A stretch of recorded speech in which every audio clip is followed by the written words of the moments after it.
लालू जी पटना कब आ रहे हैं? आएंगे पटना। जमा खान पीएम बनाने के लिए अजमेर शरीफ में दुआ कर रहे हैं, क्या लगता है पीएम बनेंगे? वो आएंगे, अभी उनका रूटीन चेकअप रोज होता है सुबह शाम, और जैसा डॉक्टर कह रहे हैं वैसा उनको पालन करना पड़ रहा है। अगर वो डॉक्टर कहेंगे कि पटना आना है तो आएंगे। आरजेडी का प्रशिक्षण शिविर चल रहा है, कल जाइएगा क्या? तो प्रशिक्षण शिविर चल रहा, तमाम लोग उसमें सम्मिलित होंगे, मौका मिलेगा तो चले जाएंगे। लगता है इसमें सीबीआई जांच होनी चाहिए, आपको लगता है? नहीं, देखिए सरकार को तो इसमें पूरे तरीके से जांच करना चाहिए और निकालना चाहिए कि किसका षड्यंत्र है। अब आश्रम में क्या हो रहा है क्या नहीं हो रहा है कौन जान रहा है।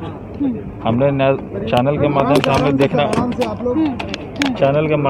देखने का काम किया कि इस तरीके का काम हुआ, लेकिन इस तरीके का काम नहीं होना चाहिए, गलत है ये बिल्कुल।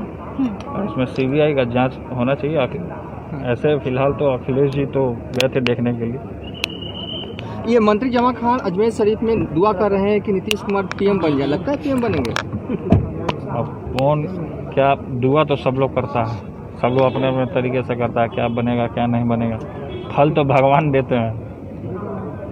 आपने जो परिषद बनाया है उसका काम जो है किस तरीके से मजबूत करेंगे बिहार में अपने संगठन को? संगठन तो चल रहा अपना, छात्र जनशक्ति परिषद का जो हमने संगठन का निर्माण किया तो चल रहा है। आप पिताजी तेजी से लोग जुड़ने का काम कर रहे हैं, नौजवान सब। उसमें ज़्यादा हमारा स्वास्थ्य, शिक्षा, बेरोजगारी और भ्रष्टाचार को हम लोग ज़्यादा उजागर करें। मिलेट टाइम्स को आपकी ज़रूरत है, हमारी आप माली मदद करें। हर महीने सिर्फ 100 रुपये और 1 साल के लिए 1 साल सिर्फ 1000 रुपये। रकम भेजने के लिए यहाँ दिए गए फोन पे, गूगल पे और पेटीएम नंबर का इस्तेमाल कर सकते हैं।